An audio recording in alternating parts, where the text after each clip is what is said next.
ते शाळा बंद करून SIRचं काम करण्याकरता शिक्षकांना मोठ्या प्रमाणामध्ये गुंतवल्यामुळे संस्थाचालक शिक्षक हा सगळा वर्ग अस्वस्थ आहे। आज संपूर्ण महाराष्ट्रामधल्या शाळा त्याच्याकरता बंद आहेत। आझाद मैदानावर संपूर्ण महाराष्ट्र त्या ठिकाणी आज उलटलेला आहे। इतका हा गंभीर प्रश्न आहे। मुंबईमध्ये 800 अनुदानित शाळा आहेत। 5,49,246 विद्यार्थी आहेत। 14,758 शिक्षक आहेत। यापैकी जवळजवळ निम्मे शिक्षक या SIRच्या कामामध्ये गुंतवलेले आहेत। काही अनेक शाळा अशा आहेत की ज्या शाळांमधले मंत्री महोदय 100% शिक्षक घेतलेले आहेत। हे शिक्षक जर त्या ठिकाणी गेले नाहीत तर आज 95 शिक्षकांवर FIR दाखल केल्या गेलेला आहे। अत्यंत वाईट स्थितीमध्ये आहेत। जवळजवळ 4 ते 5 तास त्यांना जाण्या येण्याकरता 90% शिक्षक हे मुंबईच्या बाहेर राहतात। त्यांनी या ठिकाणी येणं आणि SIRचे जे कागद आहेत ते इतके भला मोठा गठ्ठा आहे। त्या महिलांनी 90% महिला ज्या काम करतायत त्यांनी ते उचलणं, त्या घरी जाणं आणि तो फॉर्म भरणं हे अत्यंत कष्टाचं काम आहे। आणि आपण GR काढलेला आहे। आपला ऍक्ट आहे।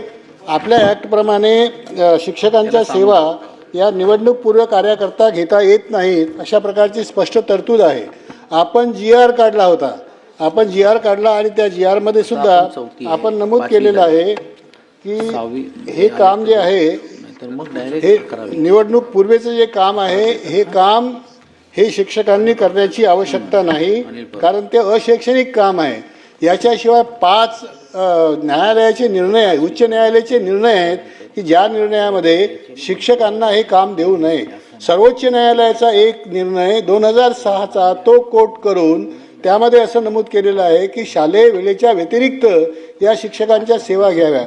ग्रामीण भागामध्ये अशा प्रकारच्या सेवा घेताना अडचण येत नाही, कारण त्या गावामधल्या प्रत्येक घराचा परिचय हा त्या शिक्षकांना असतो। घरी बसून सुद्धा किंवा शाळेत बसूनही ते काम होऊ शकतं। मुंबईमध्ये जे कामं दिलेले आहेत 1100 घरं एकेका शिक्षकांकडे दिले। ज्या भागात त्यांची शाळा नाही त्या भागाच्या व्यतिरिक्त हे दिलेलं आहे। आणि एवढं मोठं काम करण्याकरता त्यांना शाळेतून उचलून घेऊन जातं, अत्यंत वाईट ट्रीटमेंट दिलं जातं, FIR दाखल केलं जातं आहे। हा आपल्या डिपार्टमेंटच्या आदेशाचा अवमान आहे, कारण 2023मध्ये आपणच GR काढला आणि आपण हे काम अशैक्षणिक घोषित केलेलं आहे। अशैक्षणिक घोषित केल्यानंतर सुद्धा ते बळजबरीने देत आहेत। मला वाटते हा शालेय शिक्षण विभागाचा अपमान आहे।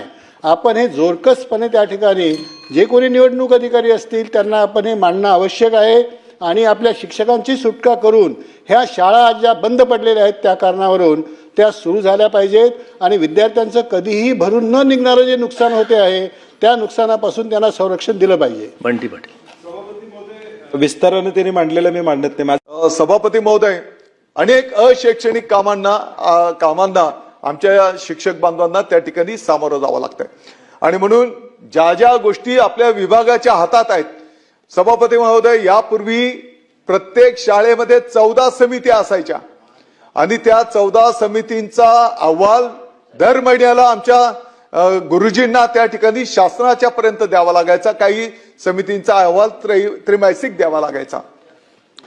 जेव्हा आम्ही विभागाच्या वतीने याचा अभ्यास केला तर असं दिसून आलं की बाबा याच्यातले तर काही रिपिटेशन होत आहे आणि म्हणून 14 समितींचा गाभा एकत्रित करून फक्त 4 समित्या आता त्या ठिकाणी गठीत करण्यात आलेल्या आहेत आणि या 4 समितीच्या माध्यमातून त्या ठिकाणी फक्त माहिती त्या ठिकाणी बोलवली जाते आहे।